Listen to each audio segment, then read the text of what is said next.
Gaza, Israël laisse le Qatar livrer des millions de dollars US aux Palestiniens.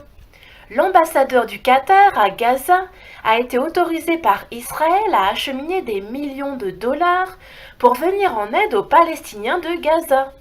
Cette initiative exceptionnelle a été critiquée par l'autorité palestinienne et par des ministres israéliens.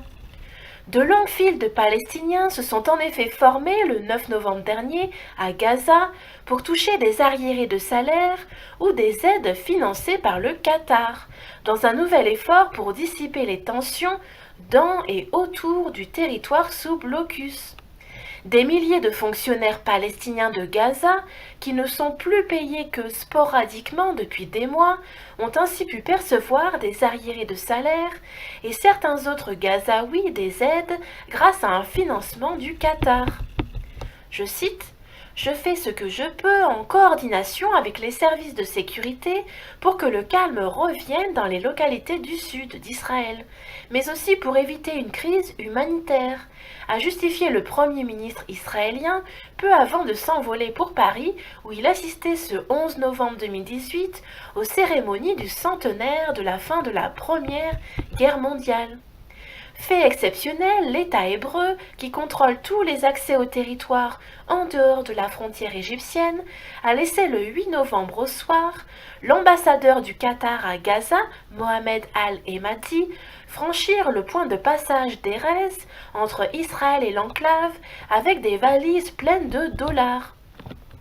Depuis des mois, des dizaines de milliers de fonctionnaires ne sont plus payés que sporadiquement, ajoutant aux tensions dans l'enclave palestinienne éprouvée par les guerres, les blocus israéliens et égyptiens, la pauvreté et les pénuries. Au total, ce sont 90 millions de dollars qataris qui doivent être distribués en 6 mensualités de 15 millions selon le Hamas, principalement pour payer au moins partiellement les fonctionnaires du mouvement islamiste au pouvoir dans l'enclave. Sous les auspices de l'ONU, le Qatar a également accepté de financer pendant 6 mois pour 60 millions de dollars US du fioul destiné à la seule centrale électrique du territoire. Les livraisons débutées en octobre dernier avec l'aval israélien ont commencé à résorber partiellement une pénurie chronique de courant électrique. Le Qatar a aussi décidé cette semaine de verser 5 millions de dollars d'aide à 50 000 familles pauvres de Gaza. Un Gazaoui sur 2 vit sous le seuil de pauvreté et l'économie gazaoui est en chute libre selon la Banque mondiale.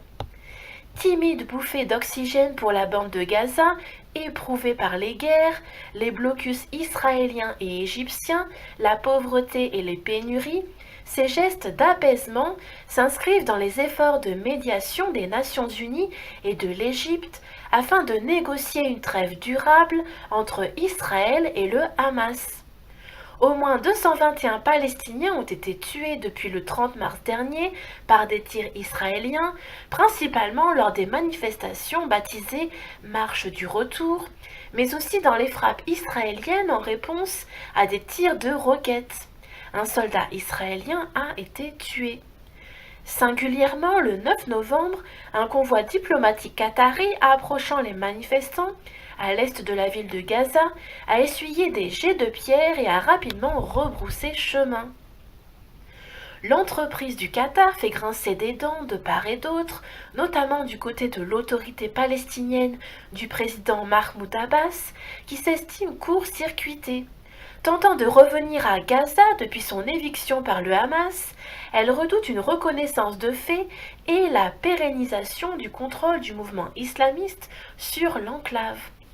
Ce qu'a fait l'ambassadeur du Qatar s'apparente à des agissements de gangsters, a affirmé à l'AFP Ahmed Majalani, un proche de Mahmoud Abbas. Côté israélien, le ministre de la Défense, Avigdor Lieberman, a dénoncé une capitulation devant le terrorisme, je cite, et la chef de file de l'opposition, Tzipi Livni, évoque pour sa part une soumission au Hamas. Je cite, Quand vous êtes au pouvoir, il y a toujours un prix à payer, a répondu le Premier ministre. Les élections générales auront lieu l'an prochain en Israël et Benjamin Netanyahou semble vouloir éviter d'engager une guerre d'ici là.